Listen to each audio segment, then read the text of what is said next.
Adolf Hitler, una de las figuras más influyentes del siglo XX, y personaje central de la Segunda Guerra Mundial, nació el 20 de abril de 1889 en Braunau am Inn, una ciudad fronteriza entre Austria y Hungría. Desde muy pequeño, Hitler mostró un profundo interés por el nacionalismo alemán, y expresó su determinación de convertirse en artista, un sueño que eventualmente se metamorfoseó en una notable carrera política.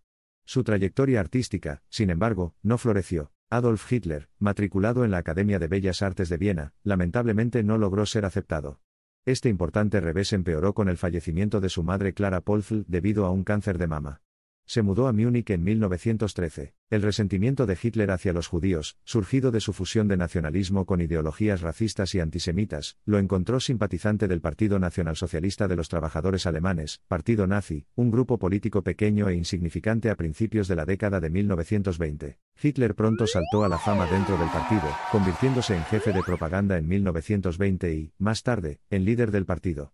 Adoptando el nacionalismo y el antisemitismo como principios centrales de su doctrina política, Hitler cautivó a sus audiencias con habilidades de oratoria. Coincidiendo con la Gran Depresión a principios de la década de 1930, el partido nazi comenzó a obtener un considerable apoyo público, ganando escaños en el Reichstag y, en 1933, estableciendo a Hitler como canciller de Alemania.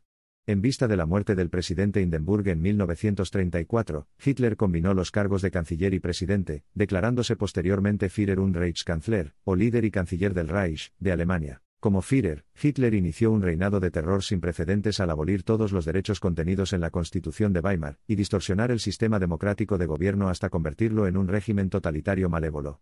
Su poder se reflejó en la implementación de cambios profundos, que perturbaron las vidas de los alemanes comunes y corrientes. En el escenario internacional, Hitler siguió una política exterior agresiva que condujo al estallido de la Segunda Guerra Mundial en septiembre de 1939, con la invasión alemana de Polonia.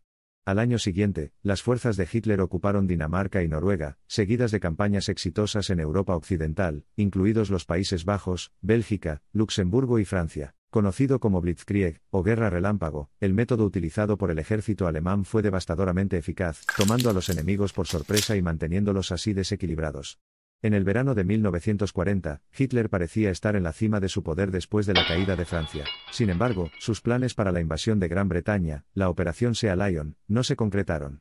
En cambio, Hitler dirigió su atención hacia el este y pretendía conquistar la Unión Soviética, una decisión que tuvo consecuencias nefastas para los alemanes, los soviéticos y toda la guerra. El enfoque maquiavélico adoptado por Hitler costó la vida a millones de personas.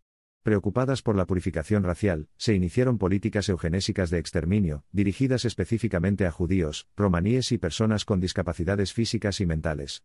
Ampliando su reinado, impuso la persecución de homosexuales y opositores políticos. Desde finales de 1941, la guerra se volvió contra Alemania, y aunque el brutal conflicto continuó hasta 1945 en el frente occidental, con los aliados ganando terreno lentamente, el punto de inflexión decisivo llegó con el desembarco del día D en el 6 de junio de 1944. Casi al mismo tiempo, la salud de Hitler se estaba deteriorando aún más, agravada por su adicción a diversas drogas, recetadas por su médico privado, el Dr. Teodoro Morey. A pesar del deterioro de su salud, Hitler continuó operando desde su búnker subterráneo, el Führerbunker, en Berlín. Cuando quedó claro que los aliados finalmente ganarían la guerra, Hitler se casó con Eva Braun el 29 de abril de 1945.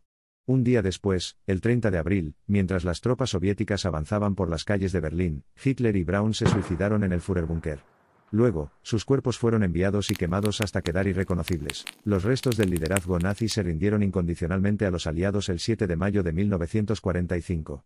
La guerra en Europa llegó formalmente a su fin el 8 de mayo de 1945, fecha que posteriormente se denominó Día B o Día de la Victoria en Europa. El legado de Hitler es doble. Por un lado, se le recuerda como el dictador responsable del Holocausto, del brutal genocidio que provocó la muerte de 6 millones de judíos, y de muchos otros y de la devastación desatada por la Segunda Guerra Mundial, pero no se puede escapar de su innegable impacto en la historia. La vida de Adolf Hitler es una advertencia, que enfatiza la esencia de ser proactivo en la defensa de los valores sociales, y la prevención del florecimiento de ideologías extremistas. Según lo narrado por el estadista británico Winston Churchill, quienes no aprenden de la historia están condenados a repetirla. Hoy en día, muchos sitios asociados con Hitler, desde su lugar de nacimiento en Braunau hasta su cuartel general principal, conocido como la guarida del lobo en la actual Polonia, atraen visitantes. Estos sombríos recordatorios constituyen una cruda evidencia del poder que un solo individuo puede ejercer a lo largo de la historia mundial. El ascenso y la caída de Adolf Hitler estuvieron determinados por sus convicciones personales, las condiciones históricamente situadas en las que llegó al poder, y la respuesta inadecuada de las democracias del mundo. Su vida es un pertinente recordatorio de la fragilidad de una sociedad democrática y la fuerza de sus adversarios. En conclusión, Adolf Hitler fue una obra maestra oscura, un pintor de su época, que transmutó imprudentemente la pasión en política, la locura en control y los sueños en destrucción. De los horrores de su reinado aprendemos no solo sobre la historia, sino también sobre la humanidad, sobre nosotros mismos. Desde la tranquila belleza de su lugar de nacimiento hasta el inquietante eco de su fin, profundizamos en la vida de Adolf Hitler, no para deleitarnos con su crónica de angustias sino para absorber la sabiduría que ofrece. Ahí radica el verdadero significado de comprender su historia en su totalidad.